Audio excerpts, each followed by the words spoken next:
میں آتا ہوں. میں دوبارہ ارشاد بھٹی صاحب، یہ حکومت اور اپوزیشن پی ٹی آئی دونوں کا آپ نے یہ موقف سن لیا ہے. یہ پاکستان تحریک انصاف کیا کوئی ایک اور غلطی کرنے جا رہی ہے احتجاج کے حوالے سے؟ غلط پلاننگ ہے یا حکومت کی اس کو جس طریقے سے مذاکرات کی ایک آفر ہے اور وہ اسے نہیں فی الحال ایکسیپٹ کر رہی، یہ ان کی کیلکولیشن غلط ہو رہی ہے؟ آپ کا کیا تجزیہ ہے بھٹی صاحب؟ دیکھیے، پہلی بات تو یہ ہے کہ جو سول نافرمانی، اگر میری ذاتی اپنی رائے پہلے میں دے دیتا ہوں، میں تو اس کے خلاف ہوں.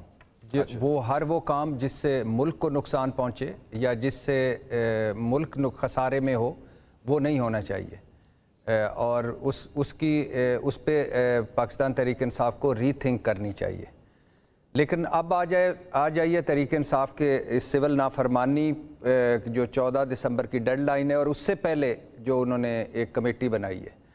اب میں بڑا حیران ہوں کہ ابھی کوثر بھائی جو ہیں، یہ یا پاکستان مسلم لیگ کے لوگ یا پیپلز پارٹی کے لوگ یا حکومتی لوگ، وہ فوکس کس پہ کر رہے ہیں؟ فوکس کر رہے ہیں کہ سول نافرمانی کی تحریک، اس میں کتنی خامیاں ہیں، کتنی ملک دشمنی ہے، کتنا برا کام ہے، کتنا غلط کام ہے.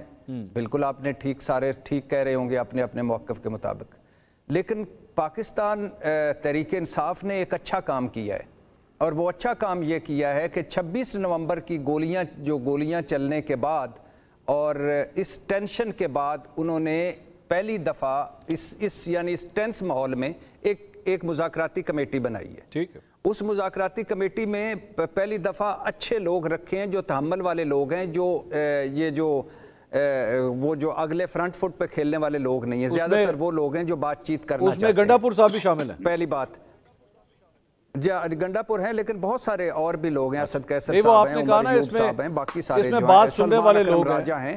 میں اس لیے کہہ رہا تھا نہیں، گنڈا پور نہیں گنڈا پور صاحب آپ خود بھی بتا چکے ہیں اور مجھے بھی پتا ہے کہ گنڈا پور صاحب کا ایک فرنٹ ہے جو وہ ایز اے کے پی کے سی ایم، وہ ہمیشہ سے مذاکرات والی ٹیم میں شامل رہے ہیں اور مذاکرات کرتے رہے ہیں. تو گنڈا پور کا اس میں ہونا، ایز اے سی ایم ہونا اچھی بات ہے.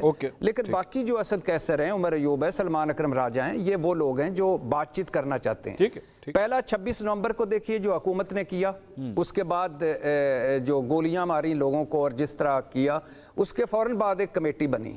اس کمیٹی میں وہ لوگ آئے جو زیادہ تر بات چیت کرنا چاہتے ہیں. تھرڈ، پہلی دفعہ اس حکومت کو پاکستان تحریک انصاف نے حکومت مانا ہے، فریق مانا ہے. یہ نہیں کہا کہ یہ دھاندلی کی حکومت ہے یا یہ دھاندلی تحقیقات کروائیں یا الیکشن آپ نے غلط جیتا یا آپ ہیں ہی نہیں، غاصب ہیں یا آپ کچھ ہیں.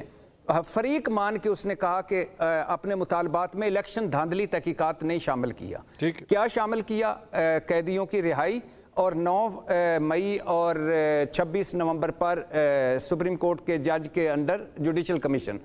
اب فرض کریں یہ دونوں باتیں نہیں مانی جا سکتی، ٹھیک ہے، لیکن کوئی بات چیت شروع کرنے میں حرج ہے، کوئی کمیٹی بنانے میں حرج ہے، کوئی ایکٹنگ کرنے میں حرج ہے، کوئی ایک اداکاری کرنے میں حرج ہے.